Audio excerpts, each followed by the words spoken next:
No one thinks we're weak. No one wants to screw around with us. Nobody. That was President Biden in Thursday night's debate, where the candidates spent a lot of time talking about foreign policies, those threats, the border, and the intersection of the two. Also, top priorities for our next guest. Congressman Michael McCaul, Republican from Texas. He chairs the House Foreign Affairs Committee, sits on the Homeland Security Committee as well. Welcome back to Fox News Sunday. Hey, thanks for having me. Okay, let's start at the border, because we had reporting from NBC News this week that Secretary Mayorkas is batting down, at least in some. We need to know the specifics of what he has a problem with. But what they've said is 400 people have been smuggled into this country that we know of in connection with this ISIS-related group. We know that we've lost track of dozens of them. And we also, this comes just a couple weeks after we had the 8 Tajikistan men brought in on terror concerns. What can you tell us about their case, about this ISIS smuggling network? What do we know? Two very frightening cases, separate cases.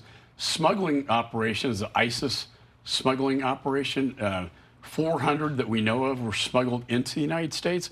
I think that number's much higher, Shannon. The other case is the most disturbing to me. From the what's called the Khorasan region. This is a region in Afghanistan, Pakistan, and Tajikistan where they were able to get to the southwest border. Get this, they apply with a CB1 app for an interview. They are detained and released into our society. These are 8 known ISIS affiliates. Into the United States, the FBI, thank God, catches this thing, and now they have been detained, but they were in New York, Philadelphia, and LA. When I chaired Homeland, this is my worst nightmare. My worst fear is to have the southern border exploited, terrorists getting into the country. We never saw that. We saw known and suspected terrorists detained but never get in. These individuals got in, and they were not here on a goodwill mission. They were here to do us harm. Okay, well, knowing that, knowing the danger, FBI Director Wray has talked about this, all the lights flashing, leading up to a 9/11 again, potentially. The president said in the debate the other night he needs more money for border agents, for, getting the enormous backlog at the immigration courts undone.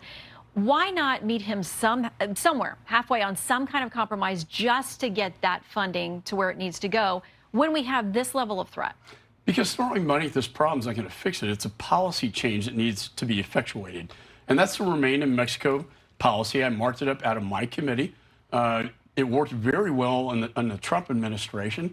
And on day one, he rescinded this policy. It means that your political asylum claims have to be adjudicated outside the United States. So when you're not released into the United States, that's culminated in about 10 million people, known rapists. Mayorkas said, hey, you don't have to detain aggravated felons. Those are rapists, child predators, murderers. This is a reckless policy. So when you have a weak foreign policy after Afghanistan and you got a wide open back door into the United States, and they know it, they're going to exploit it, and now we have evidence that they have. Let's talk about some other foreign policy hotspots. Israel. We talked with Senator Fetterman just back there from meeting with folks who are very worried. And I have a friend who's visiting in town from Israel this week, had lunch with them, very worried about the Hezbollah threat to the north. He says people in Israel know that is substantially much worse for them than what's happening in Gaza now. I thought it interesting that the chairman of the Joint Chiefs, General C.Q. Brown, said, according to the AP, that the U.S. won't likely be able to help Israel defend itself against a broader Hezbollah war, as it was able to help Israel fight off the Iranian barrage of missiles and drones in April. Are we able to assist Israel if that turns into a whole nother front for them with Hezbollah, which is much better equipped and armed, and will we? Well, yes, we can. We have the capacity. We did so when Iran launched their rockets into Israel. Remember that? 99% were taken out. They were not effective.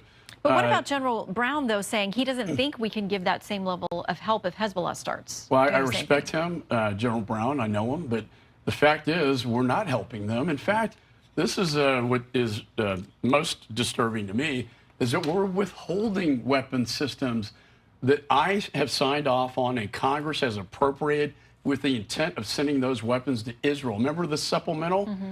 They are effectively withholding 7 weapon systems. I can't get into the details. That is not helping Israel. And by the way, same thing in Ukraine. I wrote in shall provide ATACMS to Ukraine to use against the Russians. They said, okay, we'll change the policy. You can hit inside. but then they restrict them from using ATACMS. Well, and in fact, we've got a map from the Institute for Study of War that actually gives us a look at how far the weapons we've sent, where they're authorized to be used. You can see that. As I understand it, it doesn't hit most, it wouldn't reach to most military outlets for the Russians or hit any of their military air bases. So at one point, President Biden said he didn't think any of our weapons should be used into Russia. He worried about sparking World War III, but now there is some level of use in Russia. Well, they said they changed the policy, but they're limiting the weapons, restricting them from using the very weapons that could effectuate that policy. You saw that map, that whole blue area is sort of off limits. Russia knows it. The Congress passed the ATACMS again and appropriated them to go into this region. I met with Zelensky after Normandy. They're very, very frustrated because, look, either give them everything they need to win or get out. Don't tie one hand behind their back. And they're doing it with Ukraine, it's hurting Ukraine, and they're also doing it with Israel. I want to thank General Jack Keane for that map, by the way. It's been very helpful. Well, Institute of Study of War, General Keane, they are very informative and trying to keep us up to date on all the details of these, unfortunately, many foreign policy areas that we're drawn into right now. Chairman, good to see you. Thanks for having me.